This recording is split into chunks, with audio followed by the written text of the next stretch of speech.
Hello friends, मैं लाया हूँ आपके लिए एक न्यू स्टोरी, गुलाब का घमंड, शिक्षा प्रदत्त कहानी, the arrogant rose story in Hindi.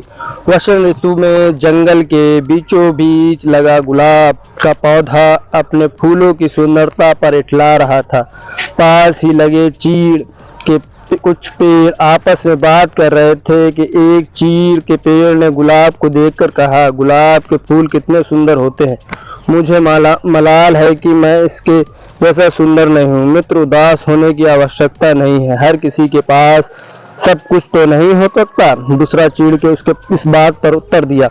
गुलाब ने उसकी बात सुन ली और उसने अपनी सुंदरता पर और गुमान हो गया। वह बोला, इस जंगल में सबसे सुंदर मैं ही हूँ। तभी सूरजमुखी के फूल ने उसकी इस बात पर आपत्ति जताते हुए कहा, तुम ऐसे कैसे कह सकते हो? इस जंगल में तो बहुत सारे सुंदर फूल हैं और तुम बस उनमें से एक हो।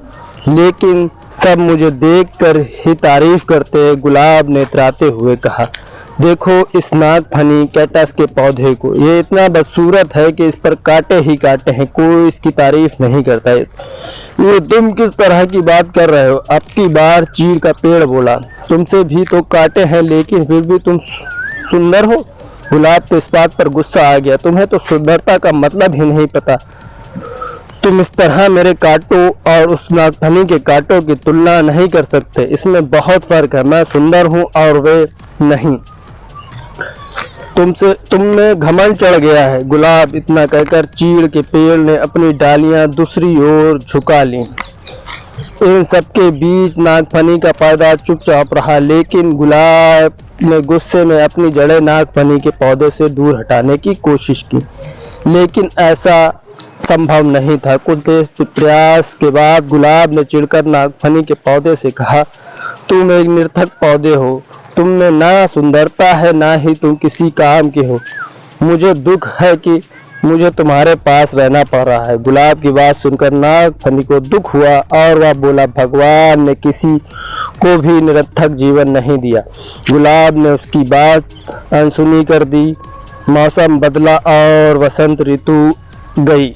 धूप की तपिश बढ़ने लगी और पेड़ पौधे मुरझाने लगे। गुलाब भी मुरझाने लगा। एक दिन गुलाब ने देखा कि एक चिड़िया नागफनी के पौधे पर चोंच गाड़ कर बैठी है। कुछ देर बाद वह चिड़िया वहां से उड़ गई। वह चिड़िया ताजगी से भरी लग रही थी। गुलाब को ये बात समझ नहीं आई कि वह चिड़िया नागफनी पर बैठकर क्या कर रही थी। उसने चीड़ के पेड़ से पूछा, ये चिड़िया क्या कर रही थी? चीड़ के पेड़ ने कहा, ये चिड़िया नागफनी के पौधे से पानी ले रही है। ओह, लेकिन क्या इसकी चोंच गाड़ने से नागफनी को दर्द नहीं हुआ होगा? गुलाब ने पूछा। अवश्य हुआ होगा, किंतु दयालु नागफनी चिड़िया को तकलीफ में नहीं देख सकता था। चीड़ के पेड़ ने उत्तर दिया, ओह, तो इस गर्मी में नागफनी के पास पानी है, मैं तो पानी के बिना सूख रहा हूँ। गुलाब उदास हो गया। तुम नागफनी से मदद क्यों नहीं मांगते? वह अवश्य तुम्हारी मदद करेगी। चिड़िया अपनी चोंच में भरकर तुम्हारे पास ले जाएगी। चीड़ के पेड़ ने सलाह दी। थैंक्स। गुलाब नागफनी के पास कैसे मदद मांगता है? उसने तो अपनी सुंदरता के घमंड में उसे बहुत बुरा भला कहा था, लेकिन तेज धूप के अपना जीवन बचाने के लिए आखिरकार एक दिन उसने नागफनी से मदद मांग ही ली।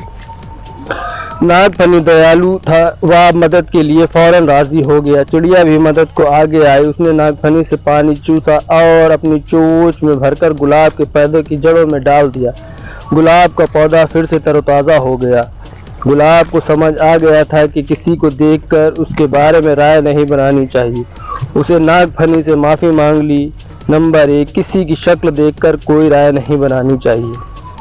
इंसान की बाहरी सुंदरता नहीं बल्कि आंतरिक सुंदरता मायने रखती है। नंबर 2, हर किसी को भगवान ने अलग अलग गुणों से नवाजा है, इसलिए अपने गुणों का अभिमान मत करो। एक दूसरे की सहायता से ही जीवन आगे बढ़ता है। फ्रेंड्स, आपके लिए ये मोरल स्टोरी कैसी लगी? आपको अपनी कमेंट्स के द्वारा हमें अवश्य बताएं। ये हिंदी स्टोरी पसंद आने पर लाइक करें।